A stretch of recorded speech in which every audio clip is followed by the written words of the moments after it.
Hi friends, నేను సంతోష్ కుమార్. ఈ వీడియోలో మన టాపిక్ వచ్చేసరికి 10th class 10th chapter mensuration నుండి ఇంపార్టెంట్ క్వశ్చన్స్ అయితే చూద్దాము. ఇవి ఎక్సర్సైజ్ 10.4 నుండి second, third and sixth problem అయితే కంప్లీట్ చేసుకుందాము. ప్రీవియస్గా నేను ఈ చాప్టర్కి సంబంధించిన ఇంపార్టెంట్ సమ్స్ అయితే చేయడం జరిగిందండి. ఈ ఇంపార్టెంట్ క్వశ్చన్స్ అన్నీ కూడా కంపల్సరీగా మీరు నేర్చుకోండి. ఎందుకంటే మెన్సురేషన్ చాలా లెంతీ చాప్టర్, పెద్ద చాప్టరు.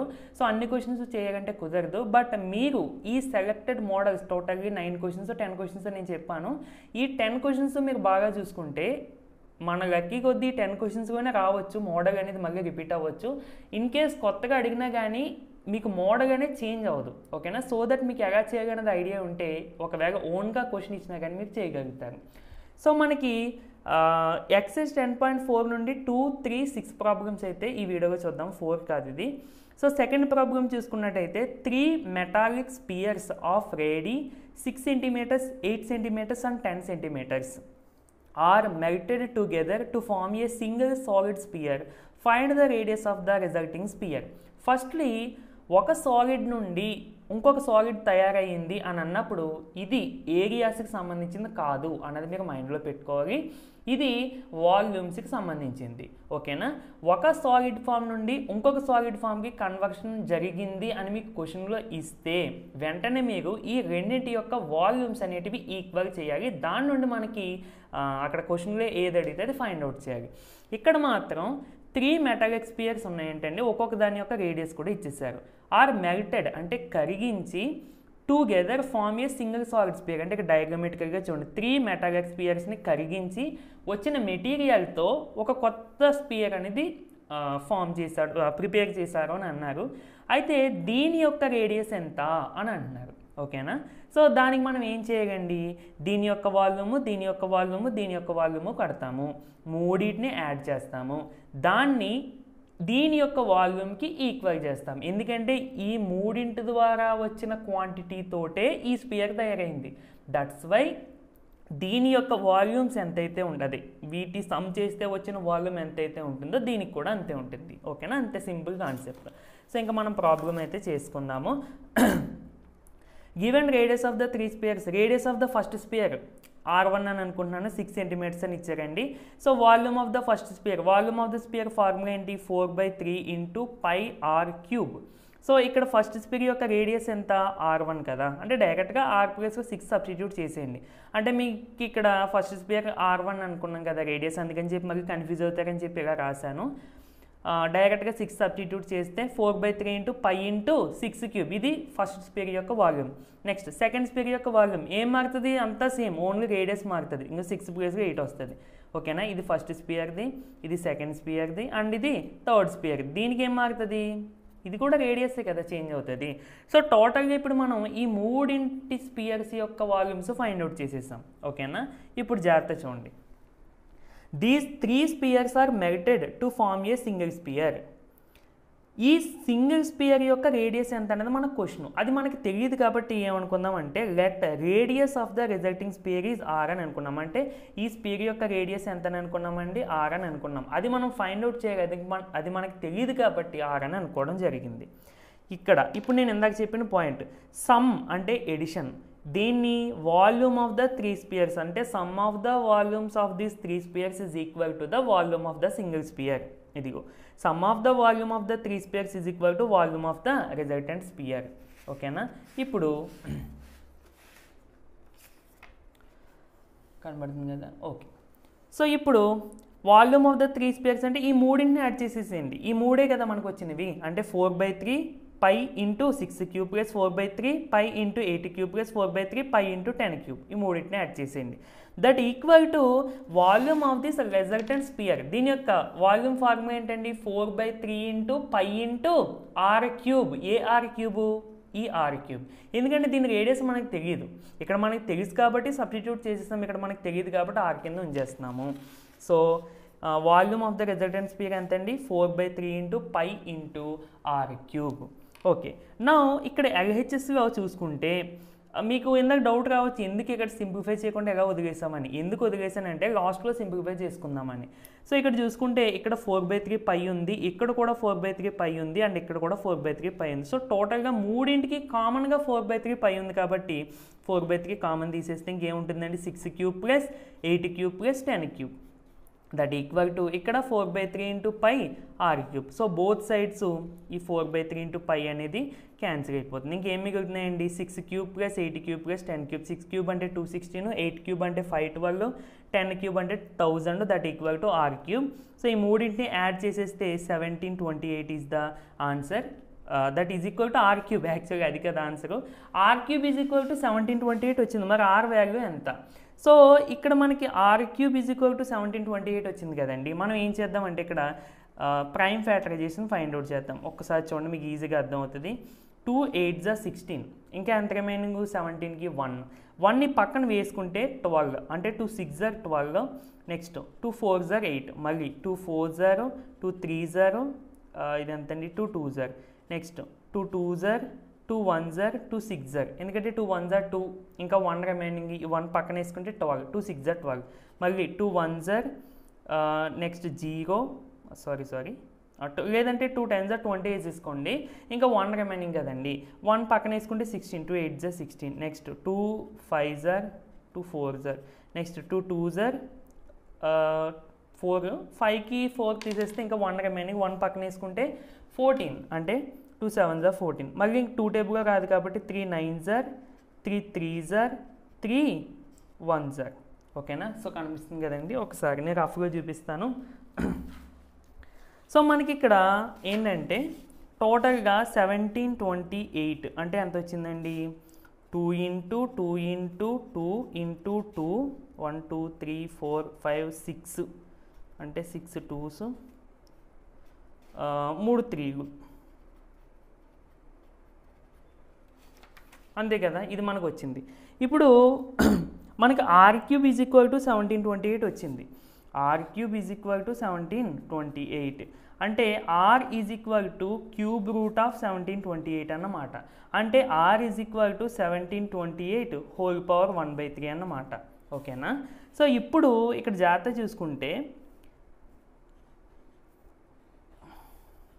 నేను దీన్ని ఎలా రాస్తానంటే సింపుల్గా 2³ × 2³ × 3³ రాస్తానండి. ఓకేనా. చాలా జాగ్రత్త చూడగండి సింప్లిఫికేషను.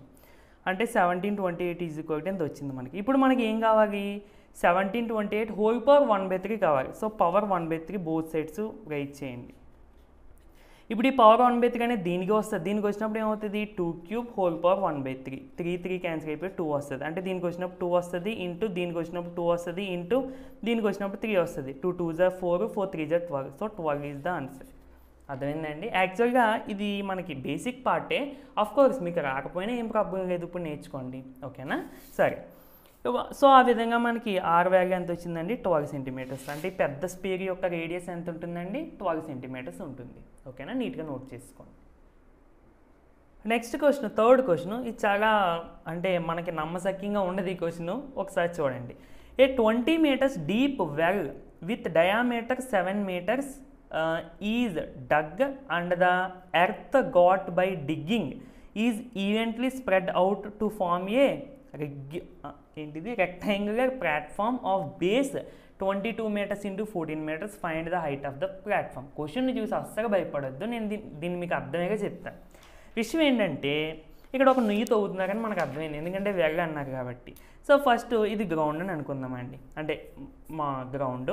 ఇప్పుడు ఇక్కడ నుండి 7 meters డయామీటర్స్తో 7 meters డయామీటర్తో ఒక గొయ్య, అంటే నుయ్యి కోసం, అంటే ఇప్పుడంటే అక్కడ నూతుకు మీకు చాలామందికి తెలిసే ఉండవు అసలు నుయ్యి అంటే ఏంటన్నది. ఒకప్పుడు ఇలా నీళ్ళు తోడుకోవడానికి నుయ్యి కిందగా చేసేవారు, విలేజెస్గా ఉంటాయి అక్కడక్కడ. ఓకేనా. ఇక్కడ చూడండి జాగ్రత్తగా, 20 meters డీప్ అంటే ఇక్కడ గ్రౌండ్ నుండి 20 meters లోతుకి ఒక నుయ్యిని తవ్వారు. డయామీటర్ ఎంత, 7 meters. చూడండి ఇన్ఫర్మేషన్ అంతా క్వశ్చన్ ప్రకారంగా క్వశ్చన్లోనే మనకి ఇచ్చేసారు. And the earth got by, ఇప్పుడు మరి తవ్వుతూ ఉంటే ఈ శాండ్ ఉంటుంది కదా, ఇందులో ఉన్న శాండ్ అంతని, ఈ శాండ్ ఇలా పైకి వేస్తామా, అవునా కదా, పైకి వేస్తాం. అది ఎలా వచ్చిందంట చూడండి, is evenly spread out to form a rectangle platform అంట. అసలు మనం నార్మల్గా ఆలోచిస్తే కనుక ఇసుక అసలు రెక్టాంగిల్ ఫామ్గా వస్తుందండి నార్మల్గా. అంటే ఇలా మనకి చూడడానికి ఏదో ఇలా కొండకి ఇలా వస్తుంది తప్ప అసలు రెక్టాంగిల్ ఫామ్గా వచ్చే ఛాన్సే లేదు. సరే మరి అంత కష్టపడి మనకు క్వశ్చన్లు ఇచ్చారు కదా, మనం సాల్వ్ చేసేద్దాం. Okay, so to form a rectangular platform of base 22 metres అంటే బేస్ ఇప్పుడు ఇందులోంచి ఇసుక తవ్వి ఇలా బయట వేసినప్పుడు ఇది ఇలా రెక్టాంగిల్ ఫామ్గా వచ్చిందంట. అంటే రెక్టాంగులర్ బేస్ అనేది రెక్టాంగిల్ అంటే మనకి బేస్ రెక్టాంగిల్ అంటే కంపల్సరీగా అది ఏది అవ్వాలండి, క్యూబాయిడ్ అవ్వాలి. అర్థమైందా ఫ్రెండ్స్? మరి క్యూబాయిడ్ అని నువ్వేగా చెప్తున్నావు, ఇక్కడ మన క్వశ్చన్లో ఏమి ఇవ్వలేదు కదా. అంటే ఇక్కడ చూడండి, find the height of the platform అని అన్నాడు. Find the height of the platform అంటే మనకి ఇక్కడ మ్యాథమెటికల్గా మీకు అర్థం అవడం కోసం నేను క్యూబాయిడ్ అని షేప్ చెప్పాను. ఇక్కడ బేస్ రెక్టాంగిల్గా ఉంటుంది అని అన్నాడు అండ్ హైట్ మనకు కనిపెట్టమన్నాడు. అంటే మనకి బేస్ సంబంధించి మెజర్మెంట్స్ కూడా ఇచ్చేసాడు 22 × 49 అంటే this is the length, this is the breadth. So height అడిగాడంటే ఇది ఇంకా కంపల్సరీగా మనం రెక్టాంగిల్ క్యూబాయిడ్గా కన్సిడర్ చేస్తే ఈజీగా వచ్చేస్తుంది. ఎందుకంటే బేస్ అనేది రెక్టాంగులర్ షేప్గా ఉన్నది అన్నాడు కాబట్టి. ఓకే, ఇక్కడ విషయం ఏంటంటే ఎంతకైనా క్వశ్చన్గా ఏమడిగాడు అంటే find the height of the platform అండి. ఇలా ఎస్కేసాను బయటగా, ఇది రెక్టాంగిల్ ఫామ్గా బేస్ అలా వచ్చింది, ఇప్పుడు దీని యొక్క హైట్ ఎంత అని అడుగుతున్నాడు. ఓకేనా, ఒక్కసారి చూడండి క్వశ్చన్ని నేను కొంచెం డయాగ్రమెటిక్గా వేసాను, ఏదో అలా వచ్చిరన్నట్టుగా. ఓకే, సో ఇది గ్రౌండ్, ఇదేమో నుయ్యి వెల్ తవ్వుతున్నాడు అని అన్నాడు కదా అది. సో డీప్ అంటే ఎంత లోతుకి, 20 మీటర్ల లోతుకి. ఇప్పుడు ఈ ఇసుక వేసాడు ఇలా పైకి వేసాడని అనుకుందాం మీకు తెలియడం కోసం, మీకు అర్థం అవడం కోసం. ఇది ఏ ఫామ్గా వచ్చిందంట, ఇదిగో ఈ ఫామ్గా. మనకి ఓన్లీ దీనికి సంబంధించిన మెజర్మెంట్స్ ఇచ్చాడండి. ఏంటది, లెంత్ బ్రెడ్త్, అదే 22, బ్రెడ్త్ ఏమో 14. మీకు అర్థం అవడం కోసం ఇప్పుడు హైట్ అడిగాడు కాబట్టి అంటే ఒక క్యూబాయిడ్ ఉందని మనం ఇమాజిన్ చేసుకుంటే కనుక ఇప్పుడు దీని యొక్క హైట్ కనిపెట్టాలి. ఓకేనా, ఇక్కడ విషయం ఏంటంటే చాలా చాలా ఇంపార్టెంట్. ఇప్పుడు ఇది మనం ఇందాక చేసిన ప్రాబ్లం లాగే స్పియర్స్ని మెల్ట్ చేసి చేశాను అన్నాడు కదా, ఆ టైప్ లాంటిదే ఇది. సో అది దీనికి దానికి సంబంధం ఏంటన్నది ఒకసారి చూద్దాం. చూడండి, from the given data volume of the well is equal to volume of the earth taken out. అంతే కదా, ఇప్పుడు volume is nothing but quantity, అంతే కదండి. ఇప్పుడు ఇది ఫర్ సపోజ్ వెల్ అని అనుకుందాం, నుయ్య. ఇందులో ఉన్న అంటే శాండ్ అంతా మనకి తీసేసాక బయటకు వేసేసాడు. అంటే ఈ శాండ్ యొక్క క్వాంటిటీ అంతా ఇందులో పడుతుంది అని అర్థం. అంటే ఏంటి, ఇది ఒక సిలిండర్ అని అనుకుంటే ఈ సిలిండర్ యొక్క వాల్యూమ్ ఎంతైతే ఉంటుందో ఈ శాండ్ యొక్క వాల్యూమ్ కూడా అంతే ఉంటుంది అని అర్థం. అంతే కదా, మరి మన శాండ్ని దానికి ఫార్ములాస్ ఏమి ఉండవు అప్లై చేయడానికి, అందుకని శాండ్ అనేది ఈ ఫామ్గా వచ్చింది అంటున్నాడు. అంటే ఇండైరెక్ట్గా దీని యొక్క వాల్యూమ్ ఎంతైతే ఉంటుందో ఈ సిలిండర్ యొక్క వాల్యూమ్ కూడా అంతే ఉంటుంది. అంతే, ఆ పాయింట్ మనం క్యాచ్ చేసామంటే ప్రాబ్లం అయిపోయినట్టే. సో చూడండి, therefore volume of the well is equal to volume of the well ఇది ఏ షేప్గా ఉందండి, సింపుల్గా మనకి డీప్ ఇచ్చారు. అదేంటి హైట్ ఇవ్వలేదు కదా, డీప్ ఇచ్చారు అంటే మనకి ఇలా లోతుకి చేశానని అన్నాడు. అంటే ఇదే కదా హైట్ అవుతుంది. ఓకేనా, so height 20 centimetres 20 metres and radius ఎంత అవుతుందండి, మనకి డయామీటర్ ఇచ్చాడు d ఈజ్ ఈక్వల్ టు 7 అని ఇచ్చాడు. So radius r is equal to d/2 అంటే 7/2 సెంటీమీటర్స్. ఓకే, హైట్ తెలిసింది. నెక్స్ట్ హైట్ మరి కింద రాసాను చూడండి మీకు అర్థం అవడం కోసం. Height is equal to deep, అదే లోతుకి తవ్వాను దాన్ని హైట్గా మనం కన్సిడర్ చేయాలి. That is equal to 20 metres. So height వచ్చేసింది, రేడియస్ వచ్చేసిందండి. ఇప్పుడు మనము volume of the well is nothing but volume of the cylinder. ఓకేనా, next that is equal to π × r² × h. π అంటే 22/7 × r². అంటే ఎంతండి, 7/2 × 7/2 × h అంటే ఎంతండి మనకి 20. సో ఒక 7 క్యాన్సిల్, ఇంకా ఇదేమో 10 టేబుల్లో 10 టైమ్స్ క్యాన్సిల్ 2 టేబుల్లో, అండ్ ఇదేమో 11 టైమ్స్ క్యాన్సిల్. ఇంకేం మిగులుతుంది చూడండి, 11 × 7 77 × 10. 77 × 10 అంటే 770 మీటర్ క్యూబ్, ఎందుకంటే వాల్యూమ్ కాబట్టి. ఇప్పుడు జాగ్రత్త చూడండి, ఇప్పుడు మనం వాల్యూమ్ ఆఫ్ ద వెల్ కనిపెట్టాం. ఇప్పుడు volume of the earth taken out కనిపెట్టాలి. అసలు volume of the earth taken out అంటే మనం ఎలా కనిపెడతాము, అది ఏమన్నా షేప్ ఉందా ఏంటా అని మనకు డౌట్ వస్తుంది. సో నేను ఇందాక చెప్పిన దాని ప్రకారం volume of the earth taken out is equal to volume of the cuboid. ఓకేనా, ఇప్పుడు volume of the cuboid is equal to L into B into H. L అంటే ఏంటండి లెంత్, మనకి లెంత్ ఇవ్వలేదు, ఇండైరెక్ట్గా 22 మీటర్స్ ఇంటూ 14 మీటర్స్ అని ఇచ్చాడు.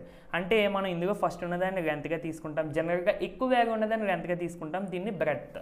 So అందుకని లెంత్ 24, బ్రెడ్త్ 14 ఇంటూ హెచ్ మనకు కావాలి, హైటే కదా. సో ఇది దీని యొక్క వాల్యూమ్, దేనిది volume of the earth taken out. ఇప్పుడు దీని ప్రకారం volume of the well is equal to volume of the earth taken out కదా.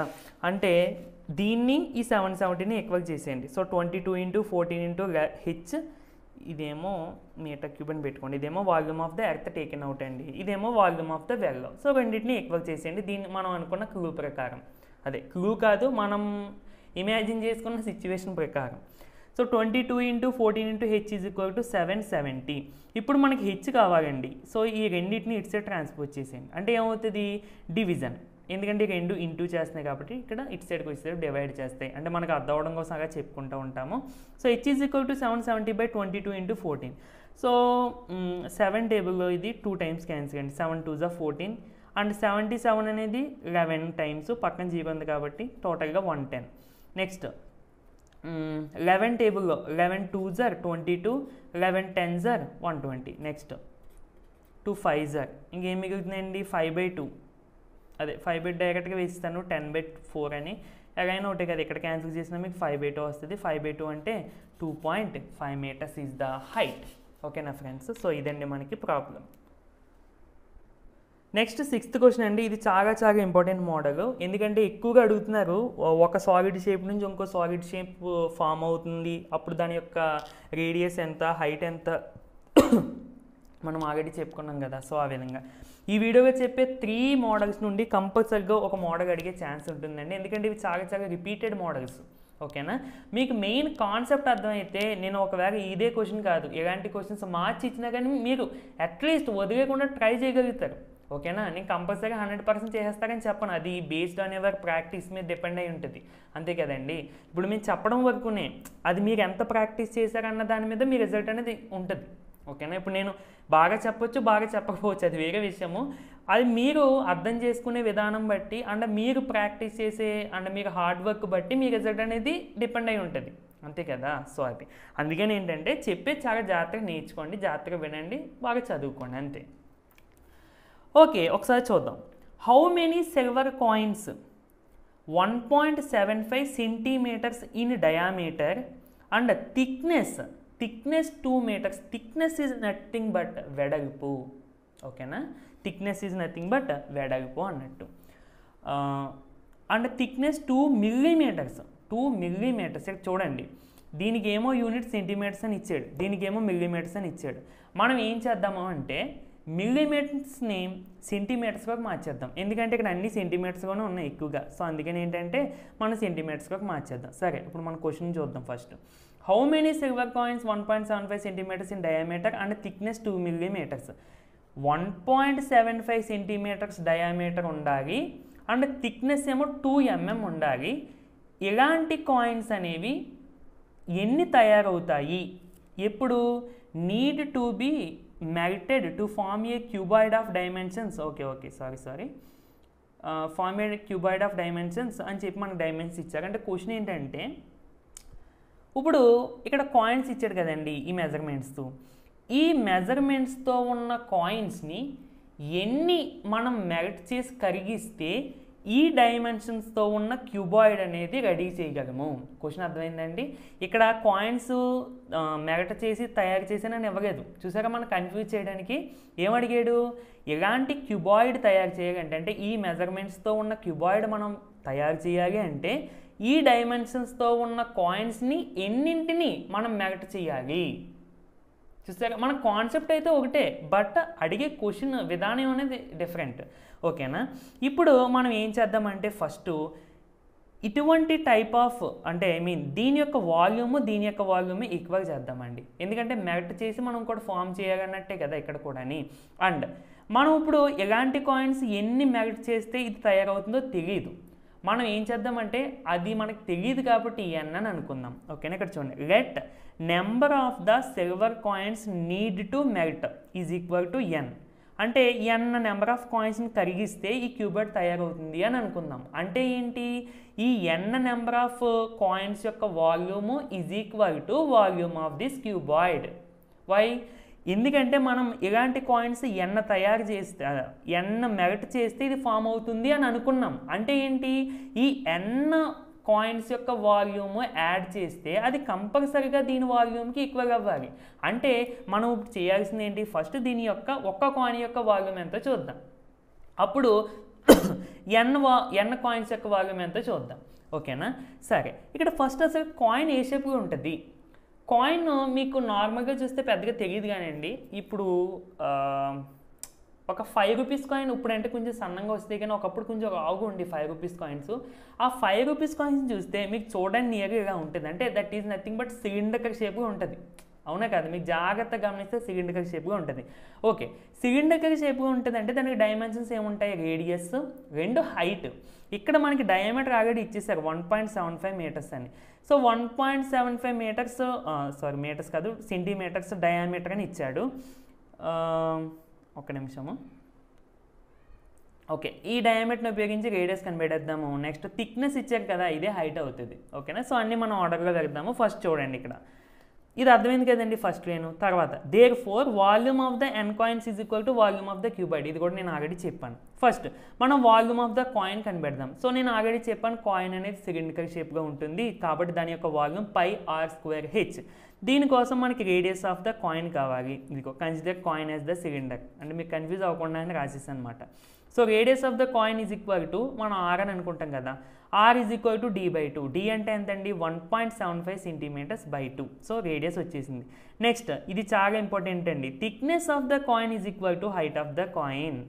Thickness is nothing but it represents that height of the coin. ఓకేనా? So 2 millimetres height. 2 మిల్లీమీటర్స్ని మరి మనం సెంటీమీటర్స్లో మార్చేద్దాం. ఏంటంటే 1 millimetre is equal to, లేదంటే ఒక్క నిమిషము, అంటే యాక్చువల్గా ఇక్కడ మనకి 1 centimetre is equal to 10 millimetres అండి. ఓకేనా? ఇది మనకి క్లూ. ఇక్కడ ఏం చేస్తానంటే నేను 10తో డివైడ్ చేస్తాను రెండు పక్క కూడా. అంటే 1/10 centimetre is equal to 1 millimetre. అంటే 1 మిల్లీమీటర్ వేసుకొని నేను ఇది రాసుకోవచ్చుగా, 1/10 సెంటీమీటర్స్. సో ఇక్కడ చూడండి 2 మిల్లీమీటర్స్. ఈ మిల్లీమీటర్స్ 2 మిల్లీమీటర్స్ అంటే పోనీ మీకు అర్థమయ్యేగా రాయడం కోసం 2 × 1 మిల్లీమీటర్స్ రాసుకోవచ్చు కదండి. 2 × 1 అంటే 2. ఇప్పుడు ఈ 1 మిల్లీమీటర్ ప్లేస్లో 2 × 1/10 సెంటీమీటర్ రాస్తాను by using this formula. So 2 × 1 అంటే 2/10. ఇదిగో 2/10 సెంటీమీటర్స్. అర్థమైందండి? ఇది మనకి కన్వర్షన్స్ అన్నమాట, అవి యూనిట్స్ కన్వర్షన్స్. ఇది గుర్తుపెట్టుకోండి సరిపోద్ది. 1 centimetre is equal to 10 millimetres అన్నది మీకు గుర్తుపెట్టుకుంటే సరిపోద్ది. నెక్స్ట్ ఇప్పుడు మనకి హైట్ వచ్చేసింది, రేడియస్ వచ్చేసింది. ఇప్పుడు volume of the 1 coin is equal to πr²h కదా. π అంటే 22/7 ఇంటూ r² అంటే 1.7/2 ఇంటూ 1.7/2 ఇంటూ h అంటే 2/10. ఓకేనా? చాలా జాగ్రత్తగా చూడండి. సో వాల్యూమ్ ఆఫ్ ద ఒక కాయిన్ అంటే ఇది, n కాయిన్స్ అంటే ఏమవుతుంది? సింపుల్గా ఎంతో మల్టిప్లై చేసేయడమే. సో ఇది టోటల్గా volume of the n coins. Okay, ఇప్పుడు జాగ్రత్త చూడండి. Volume of the cuboid, already cuboid యొక్క డైమెన్షన్స్ ఇచ్చేసాడండి. ఏంటి? 5.5 × 10 × 3.5 అని ఇచ్చేసాడు. సో అదే దాని యొక్క వాల్యూమ్. ఎందుకంటే ఇది లెంత్, ఇది బ్రెడ్త్, ఇది హైట్. మనం వాల్యూమ్ ఫైండ్ అవుట్ చేయాలంటే ఏం చేస్తాం? Length into breadth into height చేస్తాం. సో అదే కదా అక్కడ ఇస్తా. సో ఇప్పుడు మనం ఇక్కడ అనుకున్న దాని ప్రకారం volume of the n coins is equal to volume of the cuboid. So volume of the n coins అంటే ఇదండి, వాల్యూమ్ ఆఫ్ ద క్యూబాయిడ్ అంటే ఇది. సో ఇక్కడ నేను కొంచెం సింప్లిఫై చేసేసాను, sorry. Volume of the n coins అంటే ఇది, వాల్యూమ్ ఆఫ్ ద క్యూబాయిడ్ అంటే ఇది. ఓకేనా? ఓకే, సో ఇప్పుడు ఇక్కడ సింప్లిఫికేషన్ ఎలా అంటే 2 టేబుల్లో ఇది 11 టైమ్స్ క్యాన్సిల్. నెక్స్ట్ ఇక్కడ ఒక 2 క్యాన్సిల్. ఓకేనా? ఇంకేం మిగిలింది? 7 ఉందండి. ఇక్కడ జాగ్రత్త చూడండి మీరు. ఒక నిమిషం రఫ్ పేపర్. ఓకే, సో ఇప్పుడు ఇక్కడ మనం 1.75 ఉంది, ఇక్కడ 1.75 ఉంది, డినోమినేటర్గా 7 ఉంది. ఏమన్నా క్యాన్సిల్ అవుతుందేమో చూద్దాం. అంటే 1.75/7. ఫస్ట్ పాయింట్ లేదనుకుని నార్మల్గా డివిజన్ చేద్దాం. 175 7 7 2s are 14, రిమైండర్ ఎంత 3 35, 7 5s are 35 రిమైండర్ 0 అంటే 175ని మనం 7తో డివైడ్ చేస్తే 25 వస్తుందండి. ఇప్పుడు మరి 1.75 7తో డివైడ్ చేస్తే ఎంత వస్తుంది అంటే 0.2 డిజిట్స్ ముందుకు వచ్చింది. సో అంటే 0.2 డిజిట్స్ ముందుకు వచ్చింది. సో ఆన్సర్గా కూడా 0.2 డిజిట్స్ ఫ్రంట్కి రావాలి. అంటే ఆన్సర్ ఈజ్ 0.25. ఇక మనం చాలా ఈజీగా చేసుకోవచ్చు అండి. సో టోటల్గా ఈ 7 టేబుల్లో ఇది 0.25 టైమ్స్ క్యాన్సిల్. ఇదిగో n into 11 into 0.25 into 1.75 into 1/10. 1/10ని ఇంటూ చేసేస్తే 1.75 ఇంటూ 1 అంటే 1.75/10. ఓకేనా? దట్ ఈక్వల్ టు ఇంక ఇటు సైడ్ ఏమి సింప్లిఫై చేయగా అలాగే ఉంచేయండి. ఇప్పుడు మనకి n వాల్యూ కావాలండి. సో వీటిని అన్నింటినీ అటు సైడ్ ట్రాన్స్పోజ్ చేసేయండి. గుర్తుపెట్టుకోండి ఇవన్నీ న్యూమరేటర్స్గానే ఉన్నాయి, అవునా? సో ఇవన్నీ న్యూమరేటర్స్గా ఉన్నాయి కాబట్టి ఇటు సైడ్ ట్రాన్స్పోజ్ చేస్తే డినోమినేటర్లోకి వెళ్ళిపోతాయి. అందుకనే ఇక్కడ 5.5 ఇంటూ 10 ఇంటూ 3.5, 5.5 ఇంటూ 10 ఇంటూ 3.5 ఈ 3 వచ్చేసినాయా. నెక్స్ట్ 11 ఇటు సైడ్ న్యూమరేటర్గా ఉంది, ఇటు సైడ్కి వచ్చేటప్పటికి డినోమినేటర్. 0.25 అది కూడా డినోమినేటర్లో, 1.75 అది కూడా డినోమినేటర్లో. కానీ ఇక్కడ 10 డినోమినేటర్గా ఉంది ఇటు సైడ్. సో అటు సైడ్ ట్రాన్స్పోజ్ చేసినప్పటికి న్యూమరేటర్లోకి వెళ్ళిపోతుంది. ఓకేనా? ఇప్పుడు చాలా జాగ్రత్త చూడండి. ఇక్కడ మనకి ఎలా కన్ఫ్యూజింగ్ ఉంది కాబట్టి నేను ఏం చేస్తానంటే డెసిమల్లో ఉన్న వాల్యూస్ని ఫ్రాక్షన్స్లోకి మార్చేస్తానండి. చాలా ఈజీ అండి అది. సో 5.5 ఉంది కదా, దీన్ని ఫ్రాక్షన్లోకి మార్చాలంటే న్యూమరేటర్గా ఏమొస్తుందంటే పాయింట్ లేదనుకుని నెంబర్ రాసేయండి 55.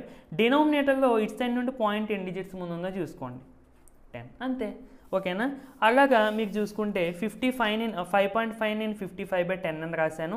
ఇంటూ 10. అలాగే 3.5 ఏమవుతుందండి ఇందాక చెప్పిన దాని ప్రకారం 35/10. ఇదిగో 35/10 ఇంటూ 10/11 ఇంటూ 0.25 అంటే ఏమవుతుందండి పాయింట్ లేదు అనుకుని న్యూమరేటర్ రాశాను. అంటే 0.25 ఇటు సైడ్ నుండి పాయింట్ ఎన్ని డిజిట్స్ ముందు ఉంది 2 డిజిట్స్ కాబట్టి 100. సో 0.25 అంటే 25/100. ఓకేనా? అలాగే ఇక్కడ 1.75 కూడా మీరు మార్చుకుంటే 175/100. ఇదిగో. ఓకేనండి? ఇప్పుడు ఈ దొక్కటే గమనించండి. ఇదేమో 10 న్యూమరేటర్గా ఉంది, డినోమినేటర్గా ఉంది. So cancel. ఇక్కడ 10 కూడా క్యాన్సిల్. అండ్ ఈ 100 అనేవి ఇక్కడ డినోమినేటర్స్గా ఉన్నాయి, ఈ కింద దానికో డినోమినేటర్స్గా ఉన్నాయి. సో అవి మనకి న్యూమరేటర్స్కి వెళ్ళిపోతాయి. ఓకేనా? ఇంకేం మిగులుతుంది చూడండి 55, 35 ఈ 2 100s కూడా న్యూమరేటర్స్కి వెళ్ళిపోతే 11 ఇంటూ 100 ఇంటూ 100 బై కింద ఏముంటున్నాయి 11, 25, 175. 11 ఇంటూ 25 ఇంటూ 175. ఓకేనా? ఇప్పుడు ఫస్ట్ ఇది 11 టేబుల్లో 5 టైమ్స్ క్యాన్సిల్, అవునా? నెక్స్ట్ ఇది 35 టేబుల్లో 175 అనేది 5 టైమ్స్ క్యాన్సిల్. ఓకేనా? మళ్ళీ 5 క్యాన్సిల్, మొత్తానికి బాగా క్యాన్సిల్ చేసాం. నెక్స్ట్ 25 టేబుల్లో 100 4 టైమ్స్ క్యాన్సిల్. 4 ఇంటూ 100 అంటే మనకి ఒక్క నిమిషము, ఓకే ఒక్కసారి మళ్ళీ చెప్తానంటే కనబడలేదు మీకు.